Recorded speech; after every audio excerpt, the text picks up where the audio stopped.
Hello മക്കളെ, അപ്പൊ class 4 മക്കൾക്ക് ഹാപ്പി ആവാനുള്ള ഒരു കിടിലൻ ന്യൂസുമായിട്ടാണ് മിസ് വന്നിട്ടുള്ളത്.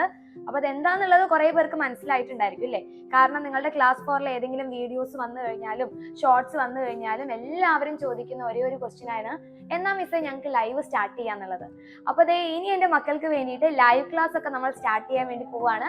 അപ്പൊ മക്കൾക്ക് പഠിക്കാനുള്ള എല്ലാ സബ്ജക്റ്റിന്റെയും എല്ലാ ചാപ്റ്റേഴ്സിന്റെയും ലൈവ് ക്ലാസ് ഇനി എങ്ങനെയായിരിക്കും, എപ്പോഴായിരിക്കും നിങ്ങൾക്ക് ലൈവ് ക്ലാസ്സസ് സ്റ്റാർട്ട് ചെയ്യാം, ഇങ്ങനെയുള്ള എല്ലാ കാര്യങ്ങളും പറഞ്ഞു തരാൻ വേണ്ടിയിട്ട് ഒരു ബിഗ് ഇവന്റുമായിട്ട് താഴെ കാണുന്ന സമയത്ത് നിങ്ങൾ എല്ലാവരും നമ്മുടെ ചാനലിലോട്ട് വരാം. അപ്പൊ നിങ്ങൾ മാത്രം വന്നാൽ പോരാ, ഈ ഒരു വിവരം എന്ത് ചെയ്യണം, നിങ്ങളുടെ എല്ലാ ഫ്രണ്ട്സിന്റെ അടുത്തോട്ട് എത്തിക്കുക. അപ്പൊ അതിന് വേണ്ടിയിട്ട് ഈ ഒരു വീഡിയോ നിങ്ങളുടെ മാക്സിമം ഫ്രണ്ട്സിനൊക്കെ ഷെയർ ചെയ്യുക. കാരണം നന്നായിട്ട് പഠിച്ച് ഫസ്റ്റ് മുതൽ തന്നെ ഓരോ ചാപ്റ്റേഴ്സും ഓരോ പാർട്ടായിട്ട് കിടിലായിട്ട് പഠിച്ചു കഴിഞ്ഞാൽ എക്സാം സമയമായി കഴിഞ്ഞാൽ മക്കൾക്ക് ഈസി ആയിട്ട് മാർക്ക് സ്കോർ ചെയ്യാൻ പറ്റും. അപ്പൊ ആദ്യം മുതൽ പഠിച്ചു തുടങ്ങുക എന്ന് പറയുന്നത് നമ്മുടെ ഏറ്റവും വലിയൊരു ലക്ഷ്യമാണ് അല്ലെ? അപ്പൊ അതെല്ലാം നമ്മൾ ഫുൾഫിൽ ചെയ്യാൻ വേണ്ടി പോവുകയാണ് നമ്മുടെ ലൈവ് ക്ലാസ്സസിലൂടെ. അപ്പൊ മക്കൾ എല്ലാവരും എന്ത് ചെയ്യണം, ഈ ഒരു വീഡിയോ മാക്സിമം ഫ്രണ്ട്സിന് ഷെയർ ചെയ്യുക. താഴെ കാണുന്ന സമയത്ത് നമ്മുടെ ചാനലിലോട്ട് വരാം.